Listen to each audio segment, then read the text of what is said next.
Ooh, you didn't tell me you were a brainiac.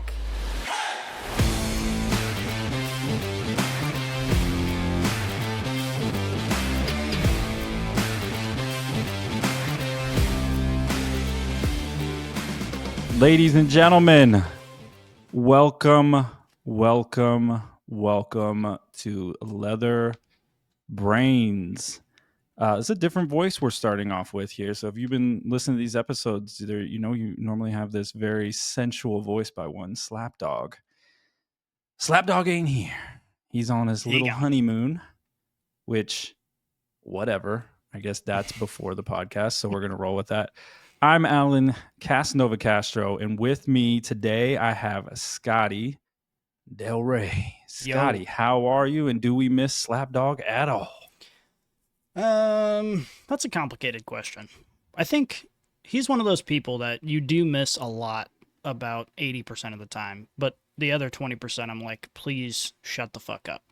So he kind of falls right in that category where I do miss him a lot most of the time, but not all the time. That's a solid compliment, to miss somebody, 80% of the time. Like, yeah, I kind of miss you, but that 20, I think that's a fair percentage for most people. I think so. Well, he's off gallivanting. I believe he's in Alaska. He's on his honeymoon. He's doing the damn thing out there, which I don't know what he's getting into in Alaska. I'm trying to follow along. I'm just mostly trying to make sure he doesn't get eaten by a grizzly bear. I'm looking for any grizzly signs, but I assume all is well. So I feel like there's a lot of shit that can kill you in Alaska, like just in the water. Yeah. Don't they have killer whales? They have great white sharks. I don't know about anything else, but those don't know. Those things are probably enough. When I think of going to places with a lot of things that can kill you, I immediately go to Australia. Yeah. Because I'm pretty sure everything there kills you. Yeah. Like, I'm honestly not sure how Australia is still Australia, like how people haven't died from everything already. Well, there's a secret to it, and it's that all the people in Australia, which is a massive, massive continent, live in like 1% of the area because they're like, these areas are kind of safe. We're going to build a city here and everybody just live here. It's like the buddy system on a societal level. So we have to hope that Slaps has found his 1% of Alaska that's safe and that he can come back to us. I think he's back next week. I don't remember. He said a lot of things to us before and I forgot them all. So here we are. We'll be here. Yeah, so he left us with the keys to the car, so we are driving this potentially straight into a ditch. We have a good episode for you. We know it's still the off season. There's a lot to navigate. We got some topics for you. Scotty and I really threaded a lot of things together. Hopefully it's entertaining. We touch on Antonio Brown being wanted for attempted murder. We get all the way to logos being used by our high schools across the country. So there's a lot in it. A lot in this episode for you. So we're going to jump right into it. We're going to start off with some news and have some chatter about some signings that are and are not happening. Sounds like to kick things off, Bengals and Trey Hendrickson have resumed their contract talks, while Shamar Stewart, their first round draft pick, is still pissed off because he does not have a contract. That's where we kick off today's episode. It's just some good old fashioned off-season contract talks. Scotty, what are you thinking? What are the Bengals doing? Do they know what they're doing? Do we know what they're doing? What the hell is happening? Well, they forgot to look at the mortgage rate for Arrowhead when Joe Burrow dubbed it as Burrowhead, because now that they've taken that, they don't have enough money for anything else. And they've forgotten that we still have like operational costs that we got to pay here. I don't know if we can afford Burrowhead anymore. This, like, the Shamar thing is the most Bengals headline. If you were to close your eyes in last year and I said, okay, there's going to be one team that refuses to sign a star and they draft somebody and they're like in contract dispute within the first like 11 days of the offseason, you would just assume it's the Bengals. It's so on the nose. The scriptwriters might be getting lazy, honestly. Yeah, the Bengals owner is notorious for being just a cheap asshole. He sold the naming rights to the stadium, which many were assuming just to pay Joe Burrow. So that's basically how he's financing the team at the moment. If you haven't been following the story of Shamar Stewart, first round pick, D-line, if you don't know in the NFL, but pretty much any of the first round, if you're a rookie, the first round, like all the contracts are pretty much buttoned up. Like you pretty much know what you're getting.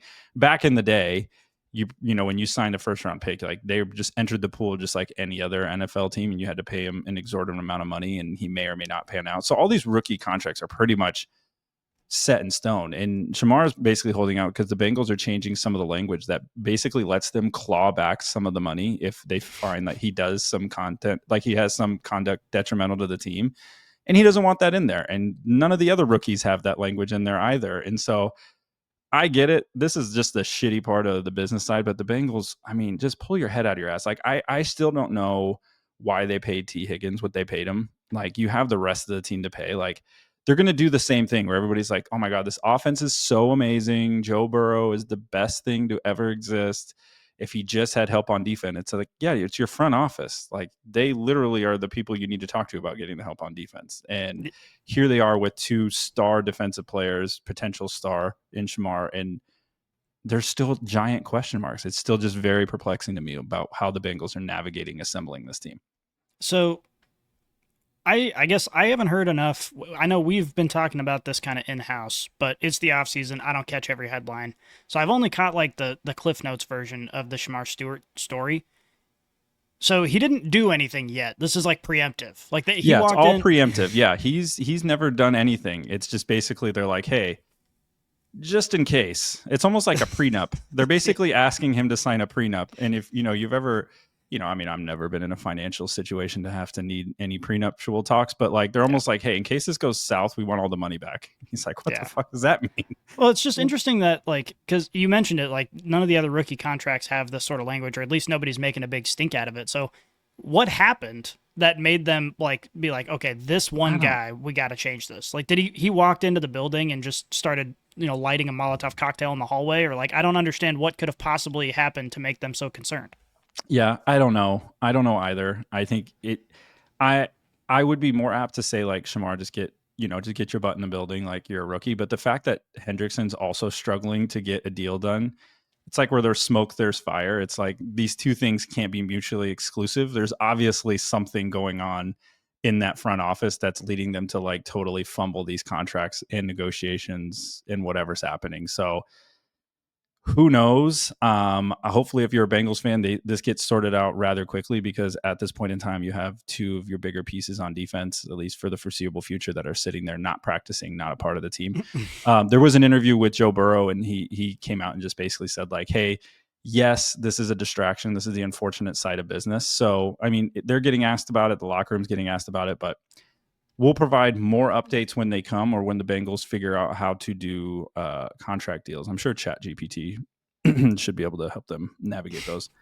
One thing that the Bengals do not have to navigate is having somebody being wanted for attempted murder. And I don't know if you heard this, Antonio Brown is now being wanted by the police for attempted murder. And this all stems from a boxing event that he was in last month or the few months prior in Miami, where, I don't know if you saw the video, Antonio Brown basically gets into a scuffle and then shots were fired. Gunshots were heard. So now Antonio Brown is being wanted for attempted murder, ? I don't think he had the gun. I don't know. I'm not the lead investigator here, but I guess my question to you, Scotty, is, knowing all of this about Antonio Brown, let's say he has to go down this legal path, is CTE a solid legal defense? Like, having CTE, I feel like a lawyer would be able to talk around that and be like, see, Your Honor, his brain doesn't work anymore. Yeah, exhibit 1 through 7 trillion is Twitter account. Yeah. Like, would a sane person tweet this? I don't think so. Yeah, it's basically just an insanity plea. So I could see it. I could see it panning out for him. It's interesting that there's a correlation here, and again, it's the off season, so my brain is working in mysterious ways. But when I hear headlines like this of, like, we've watched Antonio Brown, the rise and the fall. Like, he was one of the best players in the NFL, like grabbing headlines left and right, highlight reel like crazy. And then we just slowly started seeing him go down the cliff of craziness until he completely collapsed. But it's like we think he collapsed, but then he just keeps doing crazier and crazier shit over and over again. And it reminds me of like watching a child Disney star like rise to fame at the age of 12, and then next thing you know, like within 10 years, they're arrested and addicted to cocaine. Yeah, like it's exactly the same. There's a story correlation here between him and like Britney Spears. Yeah, like or Lindsay where Lohan. they both, they've all kind of gone off the deep end. I agree. And Antonio Brown, what's funny enough is if you go back and you kind of read, like, everybody kind of points to the hit that he got from Vontez Burfict when he was playing with the Bengals, and Antonio Brown's coming across the middle, gets hit, he's just out cold. And everybody points to that time and they're like, this is where it all started. The funny thing is Antonio Brown kind of admits, he's like, yeah, I think it started there. Like, he's just kind of like, he's self-aware to know that, like, hey, I'm kind of fucked up. Like, I think it happened right here. I think this is why I'm kind of crazy. So anyways, he's wanted for attempted murder. We'll see what happens. I don't know how you haven't found him yet. He pretty much tweets everything he's doing. So I don't know exactly what tactics they're, employing to try to get him to come in for this attempted murder charge. But, that's where Antonio Brown is. I remember being in fantasy leagues where one of the leagues I was in was like for 4 straight years. Basically, if you had Antonio Brown, you were in the championship game. Yeah. It was basically like a cheat code in fantasy football for many years. And like, that's my fond memory of Antonio Brown, but I don't know if he has any fond memories at all with his CTE. So hopefully his lawyers can figure this out. Apparently this is where his story's going. Somebody else that might have CTE that will need to get investigated sooner rather than later is Dak Prescott. Dak Prescott came out and said he wants a Super Bowl, legacy be damned. And then Brian Schottenheimer, I guess, is also front and center for CTE investigation, said, we're going to win. He said, end quote. He said, we're going to win. When we win, with our coaching staff is going to get rated, end quote. So there's a lot of confidence. You know what? Coming out of this Cowboys organization, there's a lot of Super Bowl talk and winning talk coming from a team that really hasn't done any winning or Super Bowling in the recent past. So I guess, Scotty, where are we at with this Cowboys team? I think everybody talks about them. They like to talk about themselves. We might as well do it since it's the offseason. What do we think? Cowboys quest for a Super Bowl this year? Like, how much stock are we putting into that? And what do we do with all this Cowboys confidence in the offseason? Yeah, unfortunately for, Shoddy and Dak. Forgot you call him Shoddy. Yeah, a Shoddy.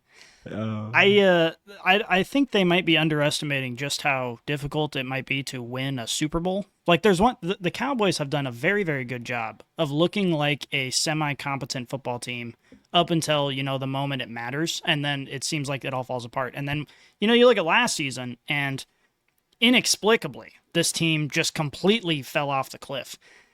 I don't really know what to expect. It wouldn't surprise me from a realistic perspective to see the Cowboys have a pretty significant resurgence compared to last year. But again, that's not saying a lot. But we haven't seen any reason to believe that Dak Prescott is capable of leading any team to postseason success. So you kind of have to say this, when you're the starting quarterback and everyone's like, they're looking at you with a skeptical eye, like, what are you going to do? Like, what's he going to say? I'm going to try my best and we'll see what happens. No, he's going to talk about it.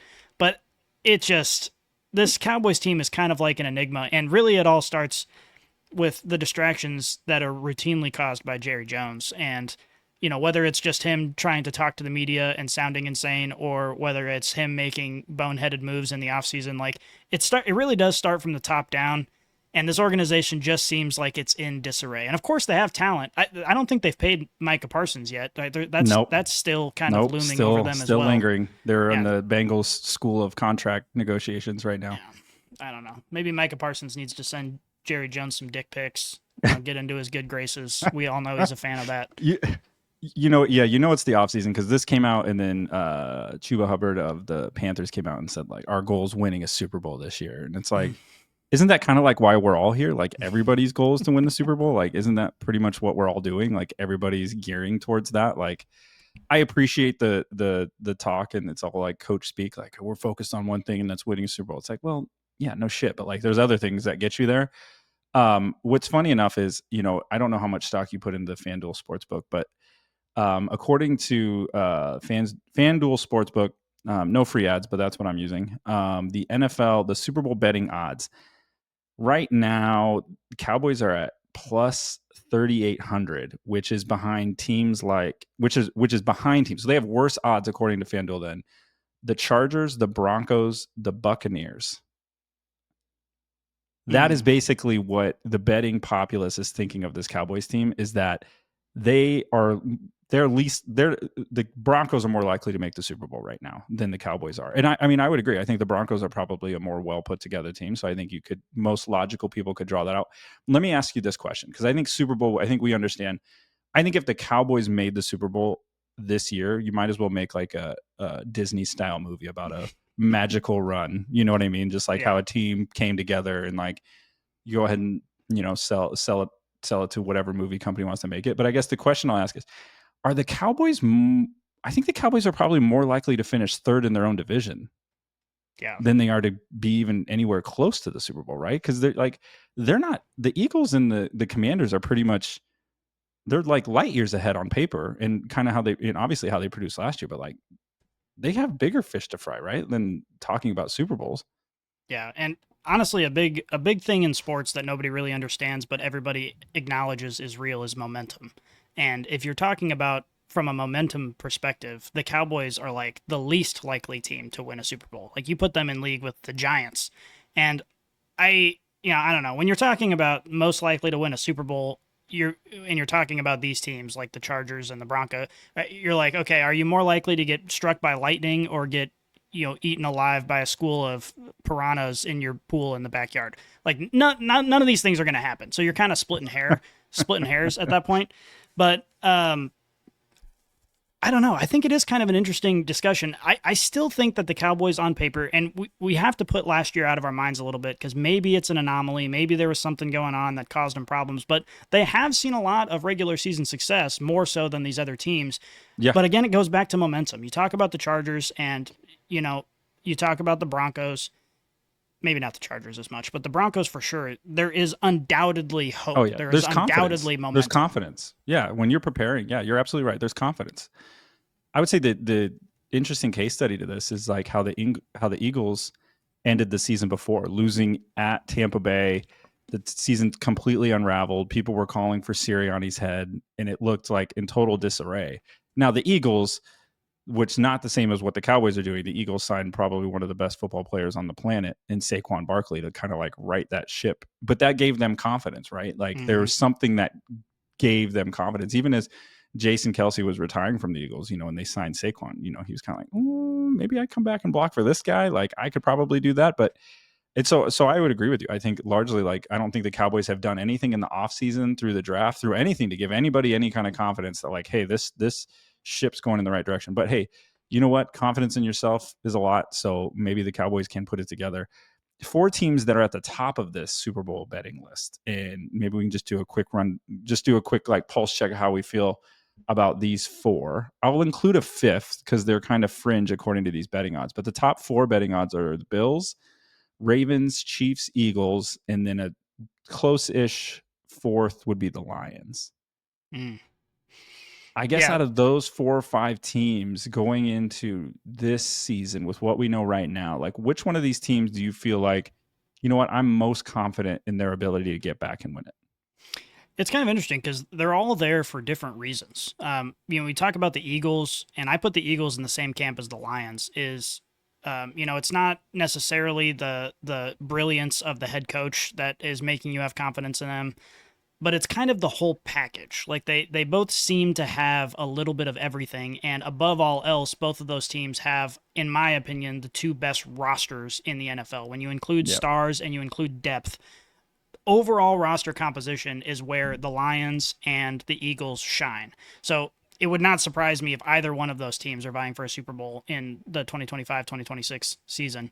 But then you go over to a team like the Chiefs, and you obviously have Andy Reid and Patrick Mahomes. You have sort of the star-studded group of people with proven success. And I think you can say a similar thing about the Bills with Josh Allen. You have this star that you just feel like can put the team on their back. And then the Ravens are in a similar situation. We've talked about it a lot on this podcast, and we've we might have disrespected Lamar Jackson a little bit a time or two. But I just don't see, even though Lamar Jackson is obviously one of the best players in the league, I don't see him putting the team on his back throughout the regular season and through the postseason like you would expect someone like Patrick Mahomes or Josh Allen to do. So I don't know. They're all there for different reasons.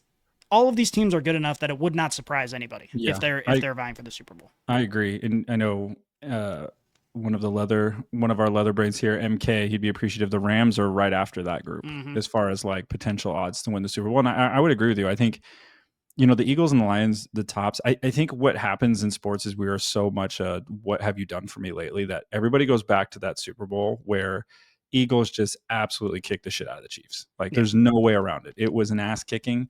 One team was super prepared and ready to go. The other team was not.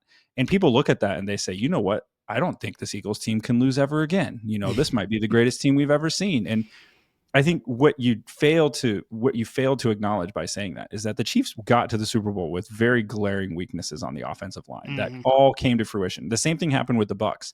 They had very glaring weaknesses on the offensive line where, you know, they were able to navigate the AFC. And then when they got to the Super Bowl, it's basically like it was a matchup nightmare. But even right before that game, the Rams could have beaten the Eagles. Yeah. You know, the Commanders probably couldn't have, but the Rams were definitely right there. Like, I think the Commanders are just too far outmatched for it to matter. But like the Rams, they were very close to winning that game. And I think people, forget how that margin for error in the NFL is so super small. And you look at the end and you're like, wow, like this team's just going to do it again. And it's really hard to do. And I would agree with you. Like, I think what's interesting is I'm wondering how the Eagles manage success now that they've had it. Yeah. Like, how do you navigate? Now you're not that they weren't, but now everybody's got in for you. Everybody knows what you do. Everybody, people are going to talk shit about you. They tried to get the tush push ban. Like, as an Eagles player, now that you've won it, you have to navigate so much more mentally because now it's cool. Can you do it again? Can you do it again? And it never ends. And I think that's probably some of the hardest things for these players and coaches to do is in I think they've said it as much as if you've ever listened to any kind of interview that any of these guys have been on. It's like, what's harder? Is it getting there or staying on top? And everybody says staying on top. And so we'll see how they navigate. I think the Lions will be hungry. We talked about, last episode, how they lost a key component of their O-line. So like, I mean, for me, I still got to be the Eagles. I think I trust them the most because what they do is so fundamentally sound. Like, it's not like they're doing anything crazy like where Mahomes is going to have to throw a lot. Mahomes is going to have to move the ball in his own. It's like, they just kind of hold on to the ball and then they take the ball away from you. Like, that's very fundamental. So thought that was interesting. No, Cowboys not close. We can kind of put that one to bed. But we're talking about the Chiefs and we're coming off of navigating off-season issues. Missouri governor just signed an aid package, hundreds of millions of dollars to try to keep both the Kansas City Royals, the baseball team, and the Chiefs in Kansas City. Now, this is going to get a lot of run because it says keeping them in Kansas City. But they mean Kansas City, Missouri. If you don't know the geography of the area, there's Kansas City, Kansas, and Kansas City, Missouri. And Kansas City, Kansas is also fighting for the Chiefs. So they're still going to be in Kansas City regardless. It's just more of semantics on if it's on the Kansas or Missouri side. If they went to the Kansas side, part of the proposal is that they get a dome. And I get the sense that ownership, the Hunt family, desperately want a dome because they also want to host a Super Bowl. Like, I think that's their guiding North Star is like, let's get a Super Bowl in Kansas City. And the way you do that, if you don't know anything about that area, is it gets super cold and it gets a lot of snow, which people that are hosting that want to go play in Super Bowls don't want to go play in that shit. What are your thoughts on this? I brought this up since we didn't have Dad here to navigate our topics. I figured we could talk some Chiefs for a little bit. So like, Amen. What do you think? Do you want them to update Arrowhead? I think Arrowhead's largely seen as a relic, or do you want to see them build a dome in Kansas? Like, I guess as a Chiefs fan, what would you be most leaning towards? Like, what would you want if you just got to make the decision for them? Yeah, I mean, if you would asked me 5 years ago, I would say move, build the dome. Like, what are we even talking about here? But Arrowhead, over this course of the Patrick Mahomes era, has become so iconic. And so there's of course a part of me as a Chiefs fan that's like, I would like my quarterback to play in the best possible conditions as much as possible. So a dome would accomplish that. And as a selfish fan, it doesn't really change that much for me. Traveling to the stadium wouldn't be that much different. Like, it would probably be fine. And there are a lot of things about Arrowhead Stadium that should be updated. But there is another big part of me that would be tremendously sad if we didn't get to go to games in Arrowhead anymore. Like, it's just such an iconic place, and I have so many memories there, and it's just like, it's just really, really sad. I know. It's tough when capitalism and corporate America comes and takes over the stadium. You know what? I hear you, and I agree. And, it kind of went back and forth even with the Bills' decision when they were building their stadium to not do a dome and just kind of embracing. I don't know if that was a cost thing, but they obviously have some plans to try to keep it somewhat updated because I don't think a long-term sustainable thing for success is to have your fans continually come in and shovel out the seats. Yeah, but that's crazy. That's a little bit extreme for me. But I wanted to see a dome. I guess for me, what it comes down to is I like the product on the field to be as good as it possibly can be. I get where people are saying like, hey, weather's a part of it, but sometimes like it's fun every now and again, but it's also slightly annoying because you're like, all right, well, that guy wouldn't have fallen. This guy can't run anywhere. Like it seems like we're to the point with these athletes that they've trained so hard in the off season and they do all these things to keep themselves in shape. It's like, can we just put the like best, most optimal product on the field at all times? And that's where I kind of lean towards a dome, but I'm right there with you. Like going to Arrowhead, seeing the games there, the atmosphere, it's like very iconic look the way it is. I think ultimately what happens is they do stay there and they renovate. I don't think the Hunt family is going to get enough, push to be able to do this and move the team over to the Kansas side and get the dome that they desperately want. But it would be sweet to see Mahomes in a dome for the, as he's getting older, not having to navigate those 0-degree games and just kind of like go out there and chuck it around. Like a part of me also wants that. So I'm torn. I'm torn, but I think ultimately they end up just staying.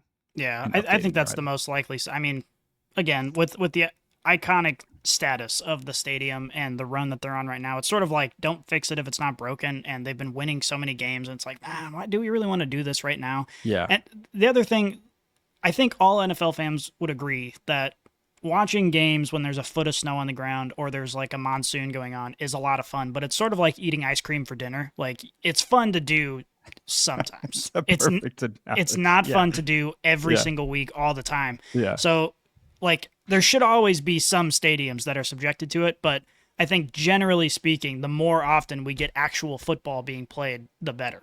Yeah, I agree. I mean, I'm so jealous of the teams that have domes, that just play in domes all the time. Like even as a fan, because I don't know how many games you've gone to, but even going down there and watching games, it's like, man, it gets cold or it's rainy and you're like, this blows. Like, I just want to go inside and enjoy myself. And I guess if you want to go back to even recent history is the Miami wildcard game where it was very famously, people are getting frostbite and Mahomes' helmet's shattering because it's so cold. And it's like, I think it gives you some iconic moments. And I get the whole Miami can't play in the cold, but it's like, I also would like to see those teams at like optimum conditions going at it. Cause I mean, listen, in the Super Bowl, that's what you get. Like in the Super Bowl, they don't do that. In the Super Bowl, they don't let a monsoon roll through there and wreck things, or they try not to, right? They try to mitigate that. They don't let snow ruin it, right? Like why not play the Super Bowl, in an open air? Why not go play in Buffalo, in February? Why not just do that? And why not? Because it's the product on the field. And I think there's a lot of sports that navigate this. I don't know if, follow like even college basketball. It's like, hey, college basketball, we play games in these like gymnasiums. And then all of a sudden for the Final Four, we're in this football stadium that you never play in that has all this giant roof. And you totally change it all. And so I think it's either you lean into it or you don't. And I think that's what's frustrating to me is because they definitely try to consolidate that. I've got another proposal that I think maybe the NFL should seriously consider, which is the problem with these snow games is that they tend to happen because of, the 4 seasons on planet Earth in the most important games. So what we need to do is just move football season from fall to spring. So that way, as we get into the important games where things really matter, it starts getting sunny and nice outside. And we start the season with snow and rain and shit weather all the time. So we get our excitement, but then when it really matters, it's good to go. Could you imagine if the NFL did that? Major League Baseball would be gone. It would be over. There would literally be nothing for Major League Baseball anymore. Yeah. That'd be it. Which is fine. That's fine. That'd be it. The NFL would just completely. I think that would be sweet, actually. But could you imagine playing a game in Miami in like the middle of July? They already complain about it, and it's like August, September. Yeah. And it's still hot then, but just I could only imagine something. Even Kansas City, even right now, because we're in Omaha, and it's like 95 degrees and just blazing sun. Like, I guess that's kind of the other way it would go. But you're gonna have hot no matter what. Yeah. So LeatherBrainz, I guess we don't have an official stance. We're kind of mixed emotions on if we like the weather or if we want the dome. So that's great podcasting for you. We actually don't give you anything. More off-season topics. I found this one rather hilarious and interesting. So much like all of us listening on podcasts or trying to navigate our life in the summer, what do we watch? Some of us are into the NBA Finals. We have the College World Series going on here in Omaha.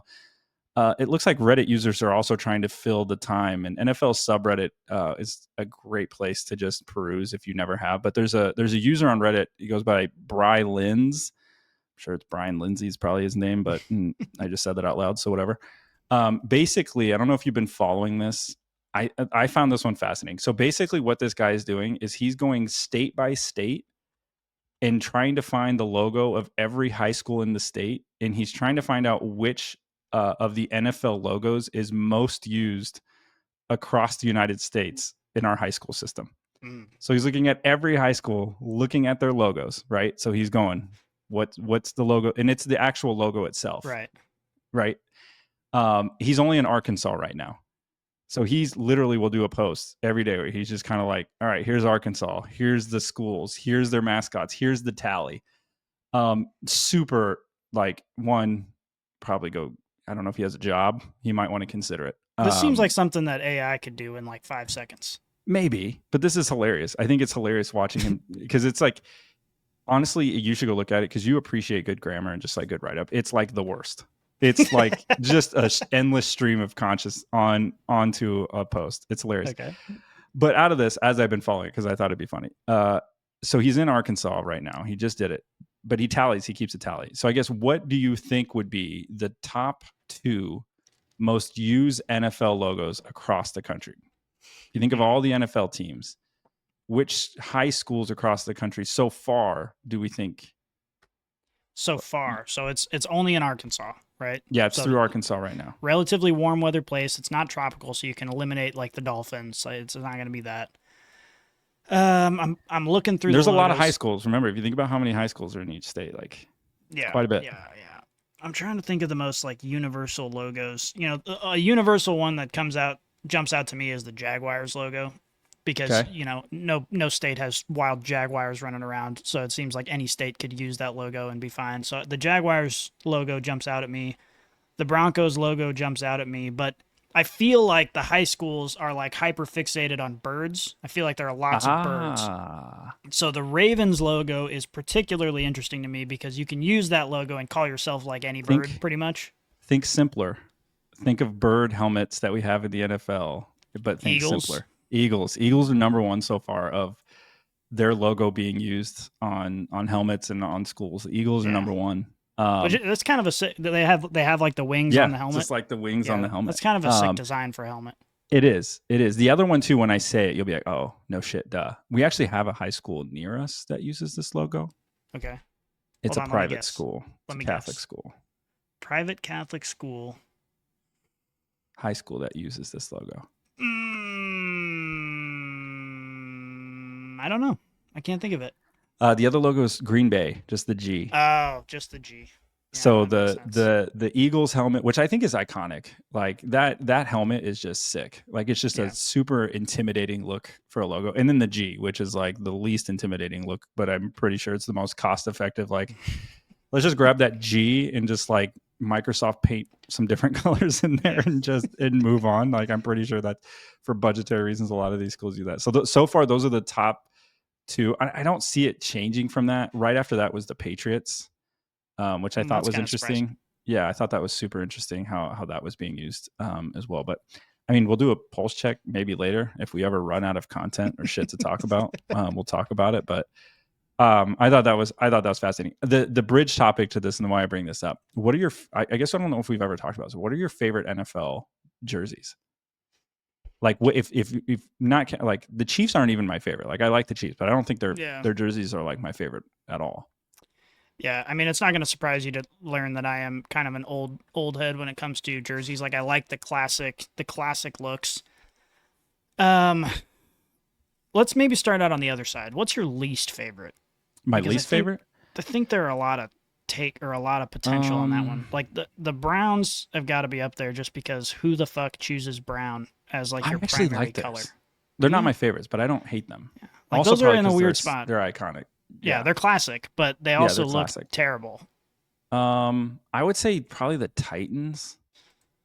Yeah, Titans aren't good. The Titans or Jaguars come to mind. I'm just like, and I don't know if it's the color scheme. No, it's definitely the jersey because they're just not super attractive jerseys. Yeah. I would say probably those two are up there for me of like just they look like shit. Like Just I the don't even know. worst. I don't even know what that is. It almost looks like when you're playing Madden, it's just like a fake team, and you just like put together your own fake team, and you're just See- like it gives you the worst jerseys imaginable, and you're like, that's how I look at the Jaguars and the Titans.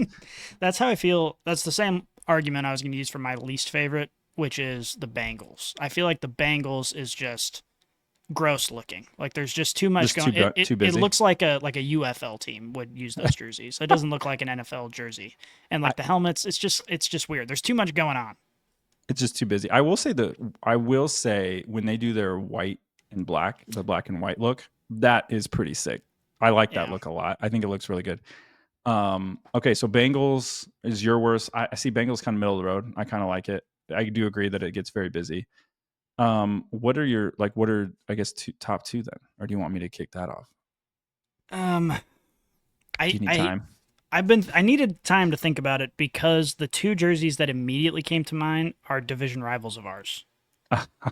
I like this. And I don't really want to give them credit, but I like first of this. all, I think the Raiders are up there because I Yes. just love this. It's simple and it's badass. Like Yeah, if you silver want and black. you want your football team to look badass, the Raiders jersey, the Raiders helmet, the logo, like all of it is sweet. Like if you didn't have the cameras, panning into the stands and you see some, fat guy wearing jorts, then it would be sick. But unfortunately, they're plagued with those people, so that kind of ruins it a little bit. But the other one is the Chargers. I really like, kind of on the opposite end of the spectrum. I like the powder blue with the yellow. I think it's a good combination. And the lightning bolt is just it's simple and it's iconic, and I appreciate that. Yeah. I've talked about him many times throughout the podcast, but LaDainian Tomlinson is still probably my favorite player to ever play football, and I just think about him in that Chargers uniform, and it's just like it's perfect. You can't change anything about that. It's perfect. Yeah, the crazy I think we're talking jerseys now, but I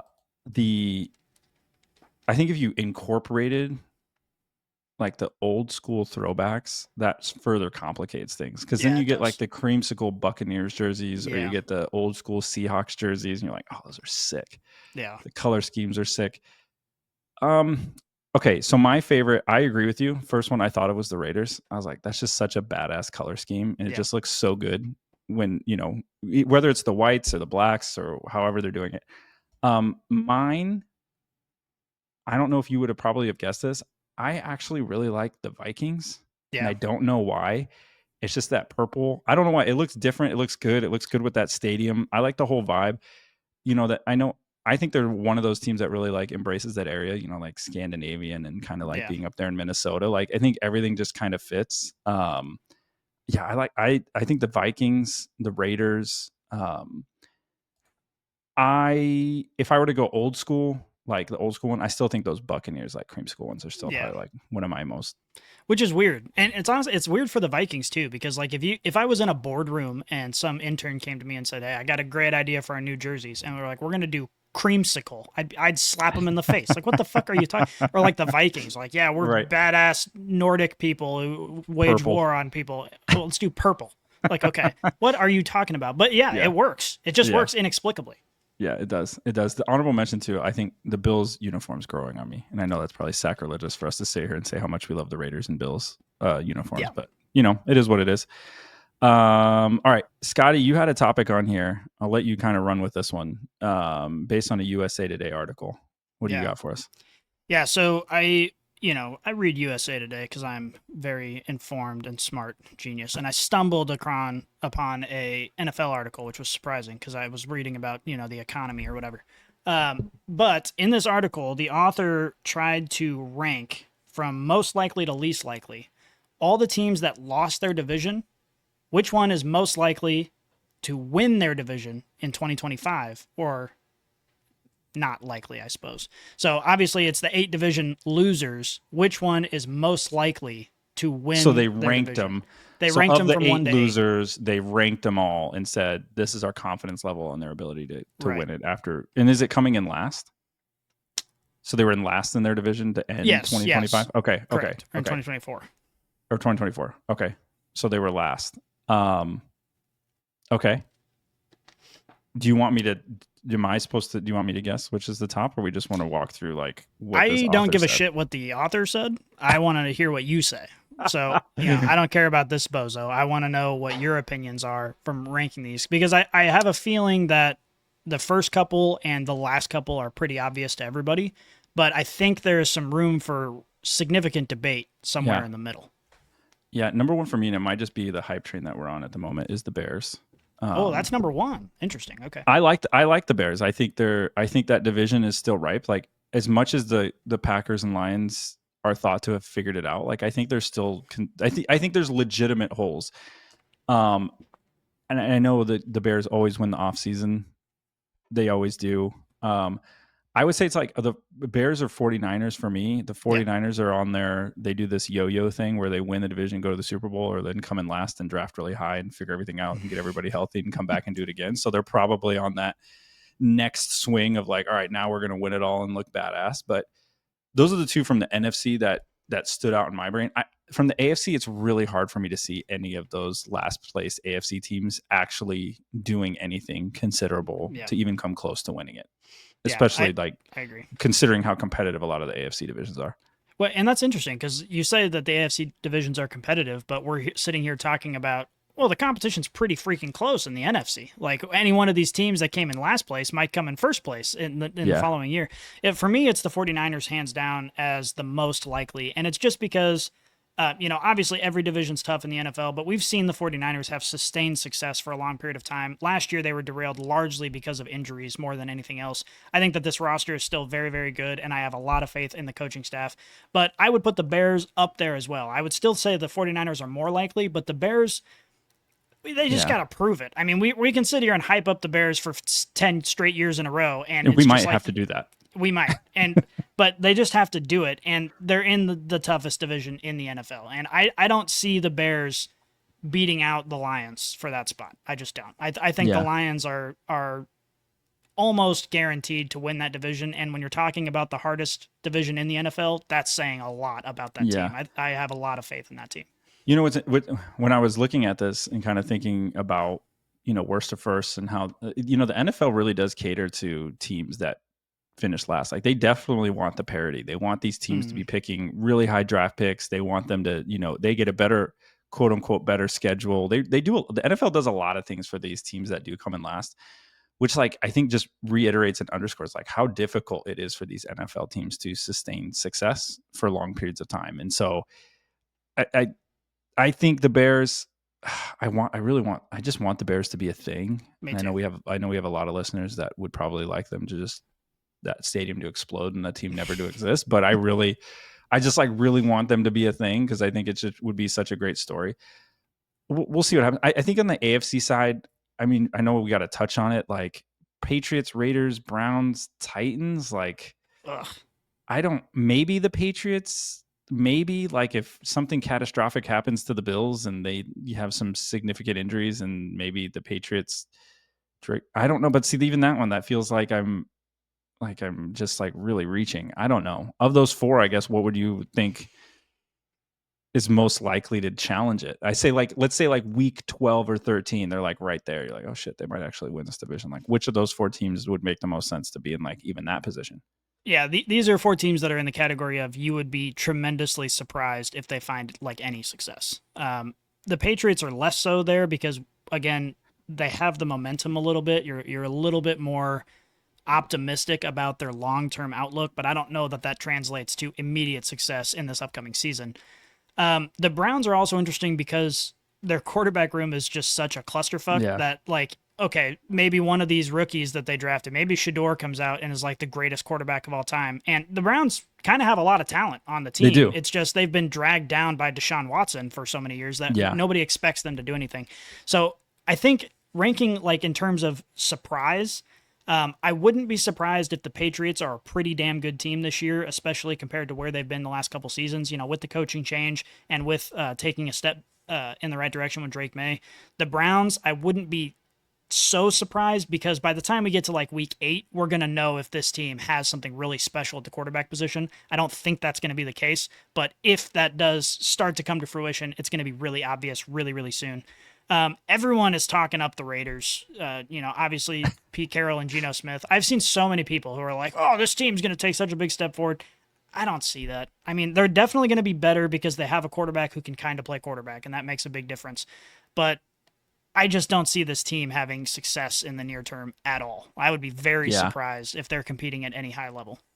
Yeah, I know for the Raiders, people are pointing to that offense, but that defense still needs a lot of work. And they have Max Crosby, and he's probably one of my favorite players not wearing a Chiefs uniform just because of how he competes and who he is. Like, I think he's a monster. But if you go back to even those Pete Carroll teams with Seattle, like, I mean, that was the Legion of Boom. Like, Russell Wilson was on the team, and he does throw a pretty deep ball. But like, if you go back and you look at like what got that team there, it was that defense. And I don't think Pete Carroll has that with this Raiders team. Now that we know what Russell Wilson's personality is like, that makes the Legion of Boom so much more impressive. Because like, not only were they winning on the field, but they had to go into the locker room and listen to this guy like give his post-game speech or pre-game speech, and they still found a way to stay motivated and like win Super Bowls. It's crazy. I agree with you 100%. I made this point a couple weeks ago that Russell Wilson, like the biggest stain on his record is the fact that he had like one of the greatest defenses of all time that carried him to success. And he played well, of course. He's probably a Hall of Famer, but there's going to be an argument. Should he be a Hall of Famer though? I don't know. I said like, that kind of statistically, I don't think he should be. Right. Yeah, and I said that a couple episodes ago, and as soon as I said it, I was like, oh, is he a Hall of Famer? Like, that might be a stretch. That's interesting. I think there's going to be a serious argument about it for a long time. Whether he gets in or not, people are going to be arguing about that forever. Yeah, I think in general, Hall of Fames should be like super, super rare. I think we just look at players and like, oh, he won a Super Bowl and he was pretty good for a little bit. He should be in the Hall of Fame. It's like, I don't think so. Like, I think we are way too open and like broad with like who actually makes it. I'm actually cool some years if nobody gets into the Hall of Fame. I think that would make it even cooler. Like, hey, nobody's worth it. See you next year. You know what I mean? Like maybe lock that down. That's interesting because I agree with you. I don't think Russell Wilson should be either, which is super interesting because then it's like for this Raiders team, like what does Pete Carroll then bring to the table other than like, hey, I've done this before, but his age is coming into it. I'm a documented Genty hater. Like, I think he's good, but I don't think he's that damn good. And especially at a position that's kind of a mixed bag across the NFL, like to put all the stock in it, to think you drafted Saquon. I don't know. Like, I don't know that. I agree with you on the Browns. That's who I was going to pick is like where I think is probably going to most likely be in there. Cause one, I think it'd be a cool storyline to have Flacco come back and then like, he's still just killing it. And then two, I agree. I think their roster is pretty solid. I think they have a lot of pieces on that team that complement each other really well. Garrett Sting's like a big thing. And he came out recently and was just like, I'm happy Aaron Rodgers is, in this division so I can put him in the graveyard, I think is what he said, quote unquote, which I don't know if I'd want a man of his size saying that out loud about me ever. Yeah, it's super interesting. I mean, this is an interesting article and piece. Like I said, it's the off season. So we're all trying to just like, hey, what do you want to talk about? We really need somebody like Aaron Rodgers to say something out loud again so we can just bash on him for 45 minutes. Scotty, you got anything else you want to talk about, dig up, mull over, chew on? Yeah, well, there are a couple things actually. First of all, you just touched on Aaron Rodgers. I wasn't here when we got to talk about that news. So I just want to kind of pick your brain a little bit about what the expectation is for Aaron Rodgers. I know Slapdog has basically said he's gonna be the reason Mike Tomlin gets fired. Like he's just gonna come in and suck so bad that they're just not gonna have a choice. I don't know what to think about Aaron Rodgers because a part of me is like naively optimistic about his ability as a quarterback still in his old age. And the other part of me, the realistic part of me is like, this guy is like 1 foot out the door in retirement. Like, what do you expect him to change on a team that can barely get over 500 every year? And I'm just interested in your thoughts. Yeah, I think so. My thoughts in general are like, it comes down to a question like, do you feel like Aaron Rodgers at this age is an upgrade over anything they've had? And if you think that's yes, then I think you have to look at like, okay, well, they're probably going to win like 9-10 games then if it's an upgrade, because Tomlin's very notorious for he'll just get you over 500, right? Like he'll get you there. But in when we were talking about it last week, it's really coming down to Tomlin's like the one head coach that is not going to put up with that shit. Yeah. He knows what he's doing. He knows how he runs it. So I'm really interested to see how this plays out, because I think every other head coach that Rodgers has had, he's always been seen as the smarter, like, I've done this. I actually know what's better because I've done this. And I don't think he gets that benefit of the doubt now on this team. Yeah. Like, I don't think he gets to say anything over Tomlin and everybody's going to be like, you know what, we're actually just going to listen to this guy because Aaron Rodgers has been here before. Totally negating, he's been to one Super Bowl. He's won one Super Bowl, and that's it. And after that, it's just kind of just been a calamity of, blunders that's gotten him either knocked out by the 49ers or, I don't know. Like, I think Aaron Rodgers is an interesting one, because it's like Aaron Rodgers, I think he's Hall of Fame. Oh, definitely. I think so too. Aaron Rodgers' performance on the field, like whether it's stats, whether it's eye tests, whether it's success, like he checks all the boxes for me. Which is funny because, we largely put all this stock, we're talking about quarterbacks now, like, oh, he's only won one Super Bowl. And like, that's not, he needs to show me more. It's like, yeah, but in history, like, how many Super Bowls do quarterbacks that are Hall of Famers actually win? It's one or two, And so I think, so for this team, because you're not getting Hall of Fame, he is a Hall of Famer, but you're not getting MVP Aaron Rodgers unless he does something miraculous. My thoughts are, like, I don't know if he just needed even more time to heal off that Achilles. He's old. It takes a while to come back. Like, I don't know what he's been doing training wise. Like, is he going to trust it? Is he going to have more zip on the ball? I think they're going to be better. Do I think it's going to be drastically better? No, but I do think overall they will be better. I think the key for Aaron Rodgers is, like, in the coaching staff, is if he does not have it, if he's not able to throw the ball like you said, like, then stop. He needs to stop, because he, in his brain, I know he very much believes he can fit balls into those tight windows, but we'll see if that actually comes to fruition. Yeah. One of the interesting things about how the Steelers season is going to play out is how much it impacts the Jets and our perception of them, because obviously there is a massive perception that the Jets as an organization are like a dumpster fire. But if you would have talked to Scotty, circa the year Aaron Rodgers got moved over there and before the Achilles injury, I was so confident that they were going to find. I didn't think they were going to win a Super Bowl, but I thought this is a good team because, again, the roster composition is there. Like, they have so much talent all over that team on both the offensive and the defensive side of the ball. But knowing that now, what's the reason they didn't find the success? Maybe it's Aaron Rodgers wasn't playing at his best because he's coming off this injury, but I think more than likely it's just the organization as a whole is just so decrepit and diseased that it tears everything down around them, because there is a significant portion of my brain that says if Aaron Rodgers couldn't find some degree of success with that Jets roster, he's not ever going to find it again. Right. You see that when teams are winning, like, what's one of the first things as an organization they credit? They're just like, hey, our ownership down to the GM, down to the coach, like, everybody was on the same page. Like, it was easy to come into work. We all knew what the goals were. And you see that, like, you see the famous owners or GMs, and, like, obviously they just won, but, like, you look at somebody like Howie Roseman, like, why do you know his name? Because he's good at his job, like, there's certain pieces that when you have it, and it's not all apples to apples. We all go to work, like, people, maybe you go to work, you're like, I wish you could step it up a little bit. And I think we've all had those jobs that we've been in. And I think that just is glaringly obvious in the NFL, where just a few missteps or a few distractions or mis-signing, or you do this wrong. And, it's tough. You're dealing with all of these guys that make just a shit ton of money, and you never know what their motivation is at any point in time. Does everybody want to win a Super Bowl? I mean, if you're a fan of the team, you really hope that everybody wants to win a Super Bowl. But, like, I think the harsh reality is some of these guys probably just don't give a shit. Yeah. I'm showing up to work. I'm collecting my paycheck. I'm going to do what I want to do. And then I'll see you later. And I think it takes, like, special leadership, and it takes, like, everybody to be like, we know who we're bringing in. We know who we're signing. They're a fit. You see about that. We're just looking for a good fit. And I think what they're saying out loud is, like, we want to bring people in here that are going to work as hard as I am and want to win as much as I do. And I think from the Jets perspective, I'm with you, because that defense was sick. It still is. And I was like, man, they get Rodgers. Even if Rodgers is like 60% of what he was, that's still better than anything they had. And they had all this 100%. Offense, and that injury, that's what makes that injury very, very interesting. And if you look back in history, you're like, man, what would have been if he could have just stayed healthy? And I think that's, Father Time is undefeated. And I think it's showing there. So, but I think you're right. I think the Jets are dysfunctional, but we'll see how the Steelers handle Aaron Rodgers. Yeah. It's if Aaron Rodgers wins 10, 11 games, Like, what does that say about the Jets organization? Because I think even though obviously Tomlin makes a big difference, but you look at just the star-studded nature of the Jets team, you know, you got Garrett Wilson, you got Breece Hall, you got Sauce Gardner, you got all these big names, you got Conklin, like these people who you expect to come out and make a big impact on the field.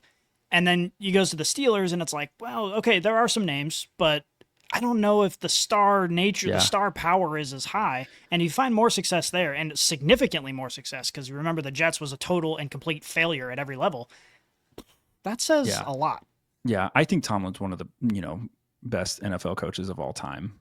And I think you're gonna see why. If this works out, I think that's the thing you point to. Like, those are two vastly different coaching staffs. Obviously, is Robert Saleh got axed, and it's just wildly dysfunctional. But I think if it happens, it's because of Tomlin. I think I trust Tomlin. Like, we trust Tomlin. Like, even when he had no idea who his quarterback was going to be last year, he still put it together. So you're like, all right.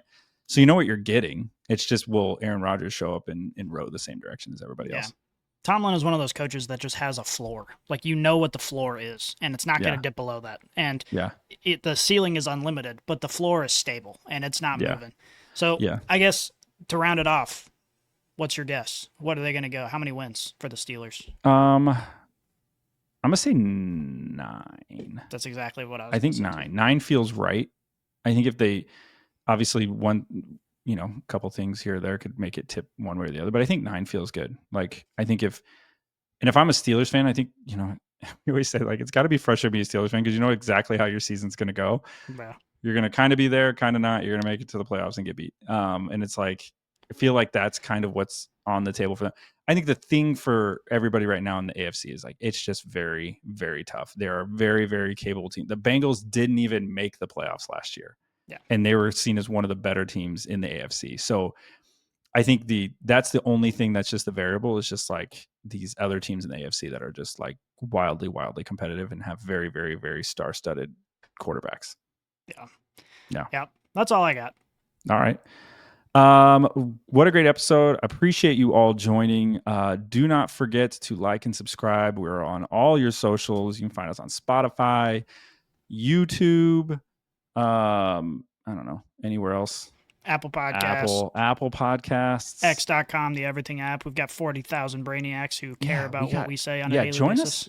Join us on X. We got some graphic designers. We're pumping out a lot of great content, a lot to chew on as we navigate this off season. So join us over there. I don't know if we have a MySpace page. We might. I don't know. We'll have to check. But you can follow us there. You could find us there. Appreciate you all joining. Have a great week. We'll see you next week. Scotty, we are out.